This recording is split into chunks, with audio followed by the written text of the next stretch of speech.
This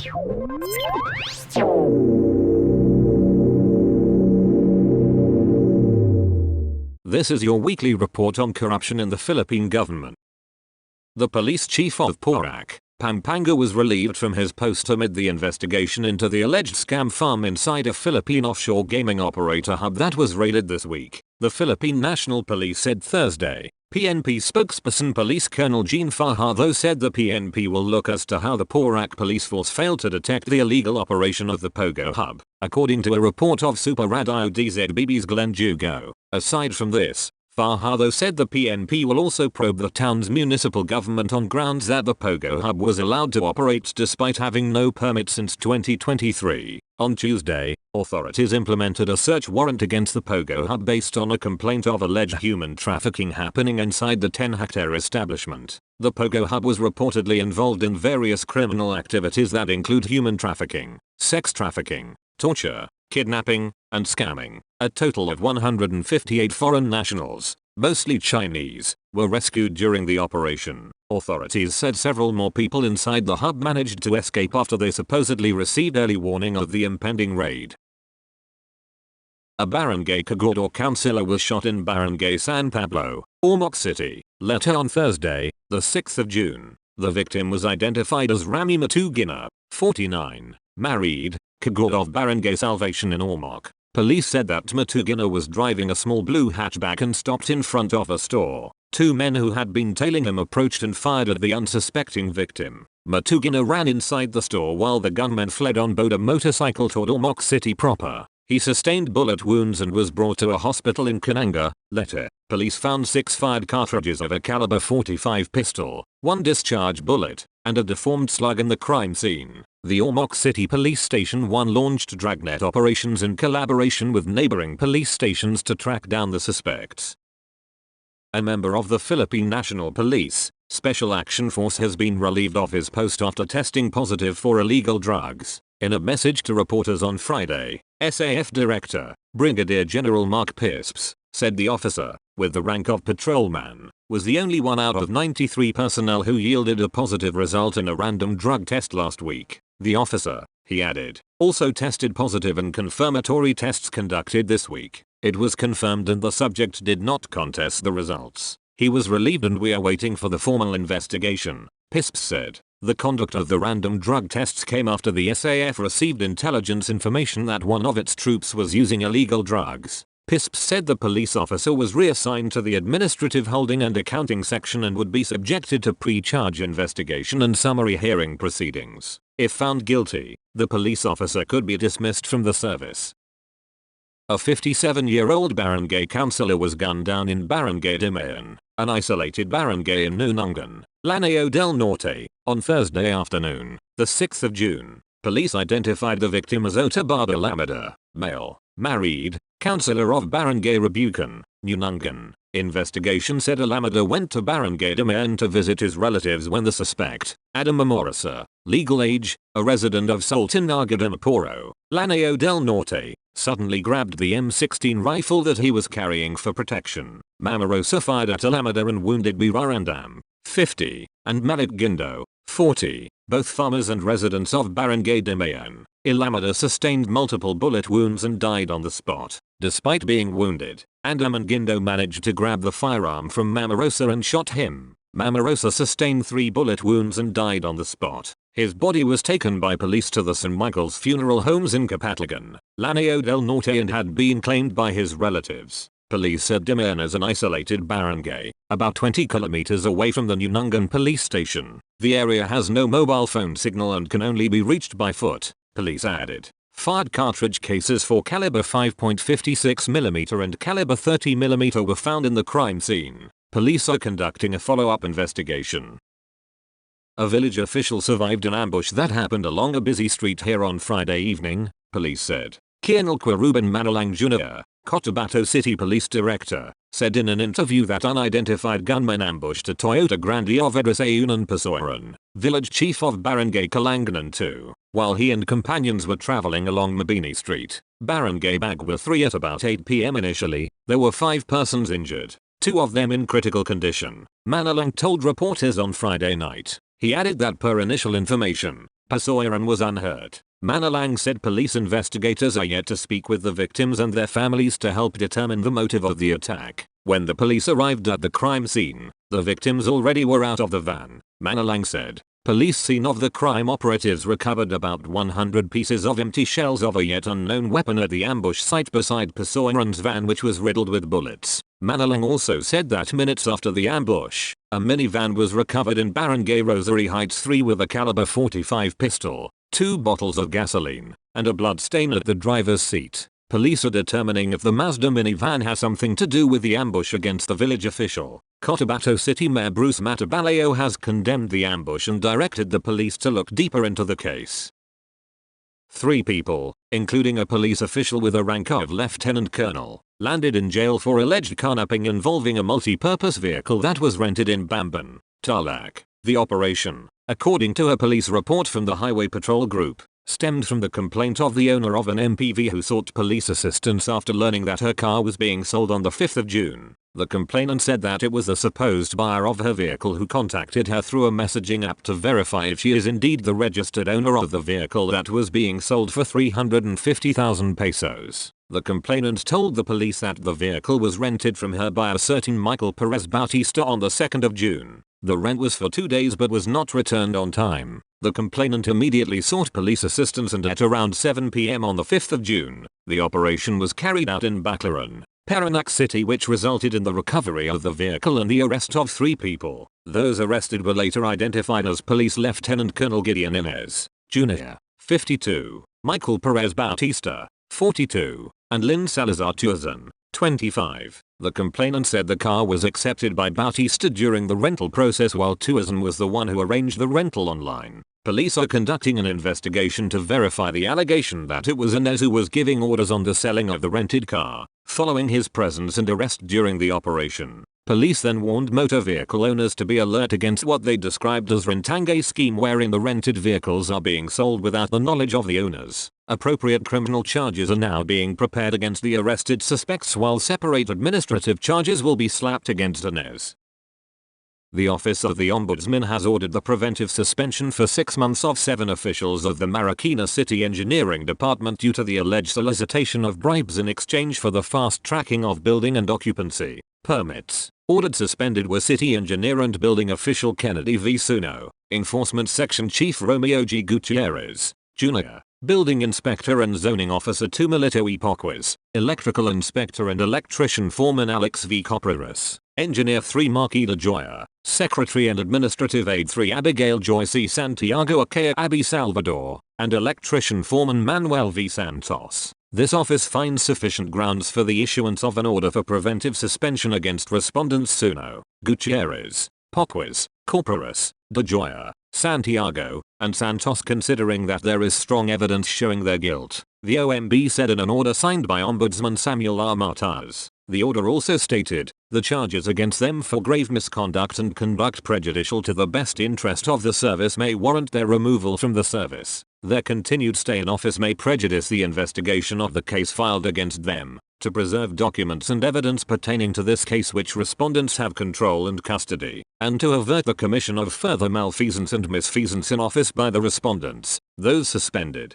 The complaint against the 7 city officials were filed by spouses Brian and Agnes Torres, who applied for a building permit at the Marikina City Engineering Office sometime in the 20th of August 21. The couple alleged that they underwent numerous obstacles during the approval process, including the payment of 430,000 pesos upon pressure exerted by the city engineering staff. The spouses said the permit was not released. They said that on the 20th of September 21 they were approached by a former employee of Cities Rescue 161 to help in the processing of the permit with the assistance of De Joya and an individual named Don. The couple then proceeded to construct a simple, fence-like structure within their compound in mid-November 2021, but they were issued a violation notice. They also said the construction was suspended from the 20th of December 2021 to the 20th of January 2022, and they were allegedly given a runaround until the 19th of April 2022 when they received a notice of revocation of their building permit. After examining their complaint, the OMB agreed that there was deep-seated corruption within the city government of Marikina,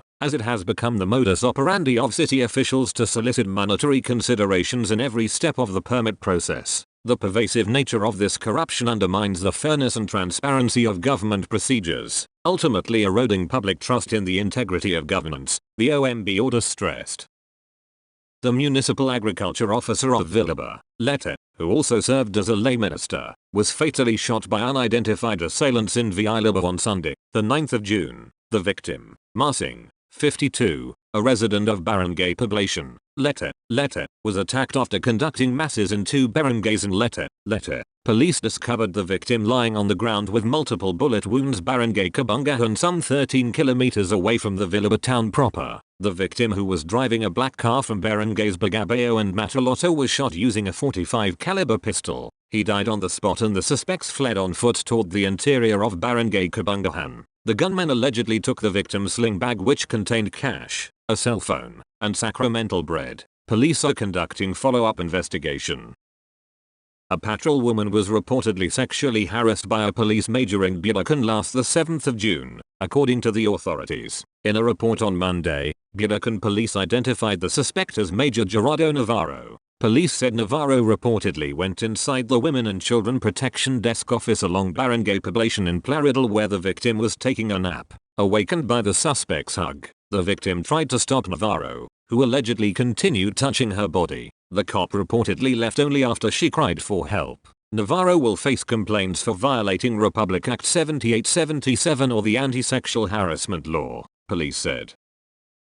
The police chief and 8 anti-narcotics operatives of this town have been relieved from their posts following the death of a drug suspect during an operation on the 28th of May in Barangay Lipahan here. Police Lieutenant Colonel Jesus Lintag was relieved and replaced by Police Lieutenant Colonel Rommel Sorbido as officer in charge, while the 8 policemen were transferred to the Provincial Personnel Holding Center in Batangas City. Police Regional Office 4A Chief Police Brigadier General Paul Kenneth Lucas has formed a special investigation team to determine if these policemen violated standard operating procedures and committed irregularities in the performance of duty. The victim, Brian Ledesma, alias Ballot, was killed in a shootout with the police, and 2 sachets of suspected shabu and a caliber .38 revolver with bullets were recovered from him. Ledesma sensed that he was transacting with a police officer. He drew a gun and shot the lawman, who returned fire and hit the suspect's right thigh. The suspect was taken to the San Juan District Hospital, where he was declared dead. Ledesma's relatives sought help of the National Bureau of Investigation for a reautopsy and requested the Commission on Human Rights and House of Representatives to conduct parallel probes. His siblings said Brian had just alighted from his motorcycle when he was shot by the police.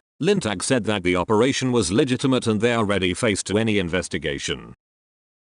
5 taxi drivers in Cebu have lodged a complaint against 2 officers of the Land Transportation Office and Central Visayas for alleged grave abuse of authority, claiming they received unreasonable, unfair, improper, and untimely apprehension for having tinted taxi windows. Taxi drivers Jesse Butlig, Wilfredo Saronio, Neil Lumabgid, Rahul Balizo and Randy Campos filed on the 27th of May, 2024, a request for assistance before the Office of the Ombudsman Visayas on the alleged grave abuse of authority of LTO-7 officers Joel Catabas and Johnny Sella. In their complaint affidavit, the taxi drivers said Catabas and Sella apprehended them and imposed a 5,000 pesos fine on each of them on separate occasions within a week, between the 24th of April and the 2nd of May, for alleged violations of LTO standards regarding window tints. The drivers reportedly violated the standards set by the agency on operating with defective, improper, unauthorized accessories, devices, equipment and parts. The drivers, however, maintained that the apprehension of their taxis due to tinted windows is contrary to law or regulations. Tinted windows on public utility vehicles, like taxis, neither constitute defective, improper, unauthorized accessories, devices, equipment, and parts, nor change in color and other unauthorized modifications as they are not prohibited, the drivers said in their 6-page complaint affidavit. Attached in their complaint affidavit are photocopies of the temporary operator's permit issued to them. The drivers are represented by lawyer Emil Rose Mayano. The drivers said that even if there is a restriction on installing tints, it should not be enforced strictly, as tints are necessary for the safety and comfort of both drivers and passengers, especially in high temperatures. Mayano said the drivers' taxi units were originally untinted, but the tints were added due to passenger complaints about the heat. The complainants noted that the high temperature caused discomfort, particularly for seniors and children. The extreme heat makes tinted windows essential for public utility vehicles. The drivers asserted that their taxis are not fully tinted, allowing law enforcers to peer inside.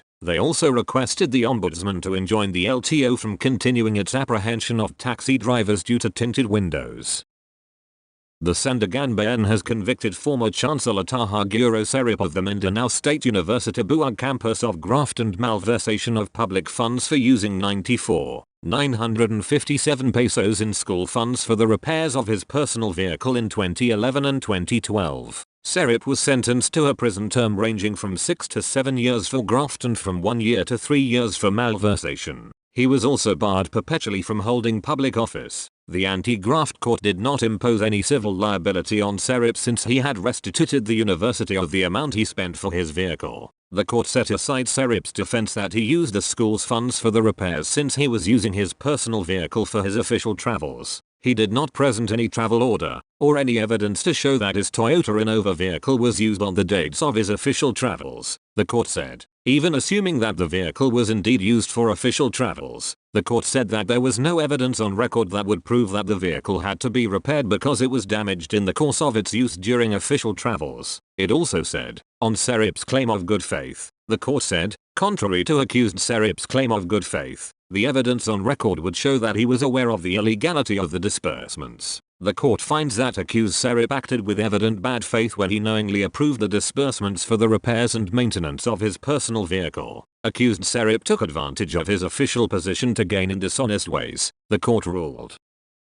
A former soldier was killed, while another was wounded in a shooting incident Monday in Tinambak town in Camarines Sur province. Police Brigadier General Andre Dazon, Bicol Police Chief, on Tuesday, the 11th of June, identified the slain victim as Ray Alan Brugada, a former member of the Philippine Army and former village chief in Mananao. Wounded was Mary Jane Mayhay, head of the Tinambak Public Safety Office. Unidentified suspects repeatedly hit the vehicle driven by Mayhay in Barangay Bagakay at 5:15 p.m. Brugada died on the spot after suffering gunshot wounds in different parts of his body. Mayhay was brought to a hospital for treatment. Dizon said they were still investigating the background of the victims and the motive behind the incident.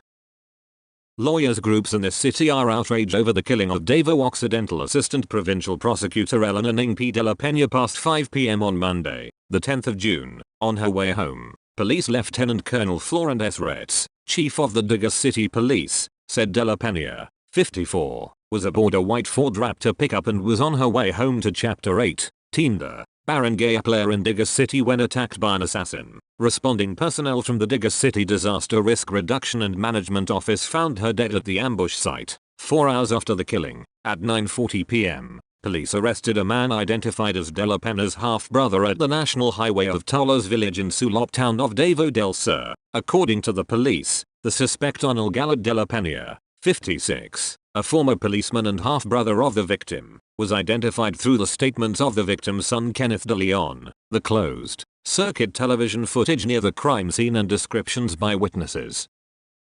2 Calacan City police officers and an individual were arrested in Quezon City on Monday afternoon for reportedly robbing and extorting money from a person allegedly involved in illegal drugs. In a report on Tuesday, the Quezon City Police District said that 2 officers, Staff Sergeant Russell Ortega and Corporal Joel Taboga, and a civilian named Robin Cadic were collared during a police operation in front of Balan Beto Barangay Hall around 4:40 p.m. Based on the investigation, victim Gerald Andrade claimed that he was on a motorcycle when the suspects, along with other police officers, blocked his path and reportedly took his wallet containing about 16,000 pesos. Andrade, however, managed to escape from the police officers. He was chased until the Barangay Hall, where the suspects were apprehended by the Criminal Investigation and Detection Unit operatives. Prior to this situation, another officer backtracking CCTV footage for a homicide case saw the suspects running after the complainant. This discovery prompted the CIDU operatives to quickly respond and go to the area. When asked for documents indicating the legality of the suspects' operation,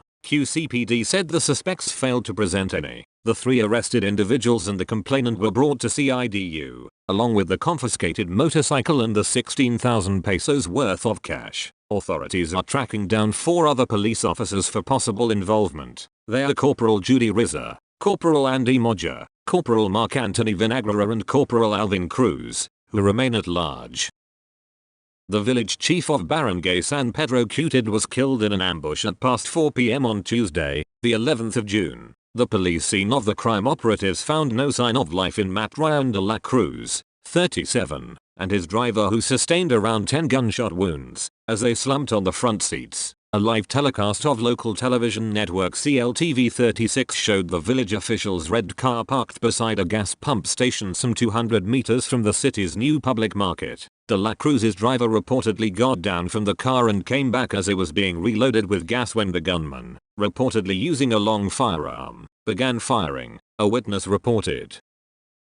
An adversary shot dead on Saturday afternoon a Sama employee of the Pagadian City Tourism Office, also a barangay leader known for his extensive role in settling disputes among constituents in their seaside village. In a report released on Sunday, the Pagadian City Police Office stated that the victim, Kaloy Tangtarendal, 44, was on his way home from work when he was shot 4 times by a neighbor, identified only as Sahibal, while walking through a footbridge connecting houses in Osama beachfront enclave in Purat Cabingan in Barangay San Pedro. Sahibal, also an ethnic Sama, and his 3 companions, overheard speaking to each other in their vernacular, escaped using a pump boat hidden beside stilt houses a few meters away. Barangay officials in San Pedro, home to mixed Sama, Tausug and Visayan communities, told reporters the slain Andal, a Purak leader, and Sahibal had a heated altercation during a barangay conflict settlement meeting last month. Andal, an employee of the Pagadian City Tourism Office, popular for his being active in resolving disputes among constituents in Barangay San Pedro, had reportedly reprimanded Sahibal for being unruly during their dialogue then. Pagadian City Mayor Samiko on Saturday urged the officials of the Pagadian CPO and barangay leaders to cooperate in locating Sahibal and his 3 companions, all at large. The barangay chairman and a Sangguniang Kabataan Kagawad of Barangay Alta Vista, Ormoc City, were wounded in a shooting incident in the area on Wednesday, the 12th of June. Police identified the victims as barangay chairman Dennis Lorente and Hannah Taralba, 21, SK Kagawad. Investigation said gunmen on board a motorcycle overtook and fired at Lorente's vehicle. Lorente and Taralba sustained multiple bullet wounds. Ormoc City Mayor Lucy Torres Gomez and Lete Representative Richard Gomez have offered a 200,000 pesos reward for information leading to the gunmen. The incident was caught on surveillance footage. Police are conducting follow-up investigation. Malacanang suspended Governor Edwin Jubahib of Davao del Norte for 30 more days after serving a 2-month suspension. Jubahib was slated to resume his office duties on Monday, the 10th of June, after the 60-day preventive suspension imposed by Malacanang concluded. However, another suspension directive thwarted his return, said Jubahib in a video message he posted on his official Facebook page on Tuesday, the 11th of June. I regret to inform you, Davao del Norte residents, that I cannot return to my office as governor following another suspension order, Jubahib said in a local dialect. The office of the president issued the 30-day suspension on Friday, the 7th of June, for allegedly supporting a protest rally against the Northern Davao Electric Cooperative. Jubahib strongly disapproved of Nordico due to its alleged low-quality service and power disruptions that hindered provincial growth. He cited the island garden city of Samar, Iguacus, as among the areas that endured the cooperative's deficient operations, leading to demands for a more dependable electricity provider. Nordico had earlier vowed to resolve the issue of power interruptions in Iguacus and other concerned areas that have been the subject of complaints from the government and the people. Jubahib said he will take the suspension as a challenge. He added that he stood up and fought for the people of the province who struggled due to the inconvenience Nordico caused. If this is the price I have to pay for public service, then so be it, the governor said while hoping for a positive outcome in the struggle for the welfare of the residents of Davao del Norte. Jubahib was suspended on the 11th of April due to allegations of grave abuse of authority and oppression before the new preventive suspension order was issued.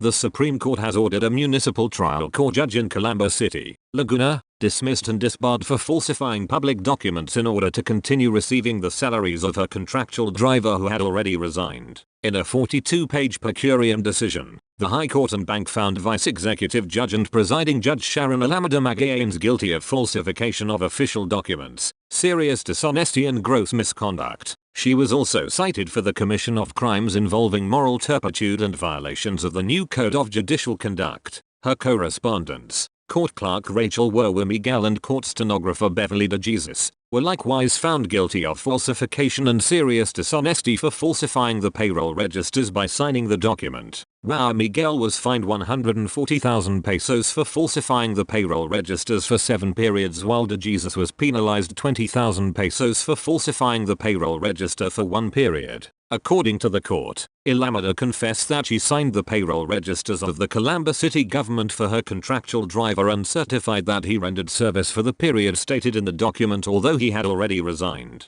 The High Tribunal also noted that the ATM card of the driver was with the judge and that from the 20th of September 20 until the 20th of July 21, his salaries were still being credited to the ATM card and consistently withdrawn upon the instructions of Judge Alameda. In dismissing the judge from service, the court ruled that her act showed her moral depravity and she fell short of the standards of a magistrate of the law. Judges are repeatedly reminded to be irreproachable in conduct and to be free from any appearance of impropriety, it said in a statement on Tuesday. The High Tribunal further ruled that Alamida's false certifications and misappropriation of her staff's salaries also constituted gross misconduct and serious dishonesty, both considered serious offenses under Canon 6. Section 33 of the Code of Professional Responsibility and Accountability. Judge Alamida's acts did not only affect the image of the judiciary, but also put her moral character in serious doubt and rendered her unfit to continue in the practice of law, it said. The court added that it further considered the multiple offenses committed by the judicial officer, in addition to her lack of remorse and the severity of her offenses in imposing the penalty of disbarment.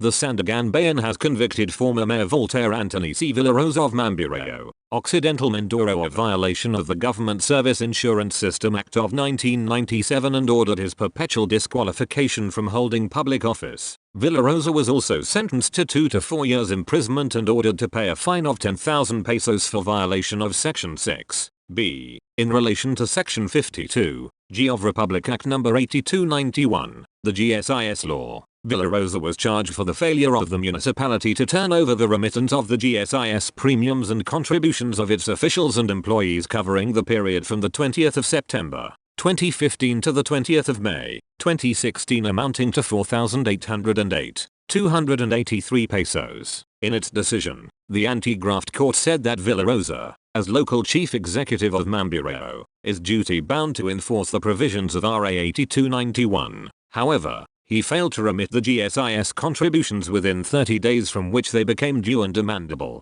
the court said. While Villarosa argued that he passed the responsibility of signing checks for the payment of the GSIS contributions, the court said that he failed to adduce evidence proving such delegation of responsibility. Villarosa cannot absolve himself from liability by merely passing the buck to the municipal administrators, the decision stated. Even granting that there was indeed a delegation, Villarosa should have followed up on the status of the items he has delegated, it said. That's all for this week. I'll see you next week with more stories of corruption and foolishness within the Philippine government.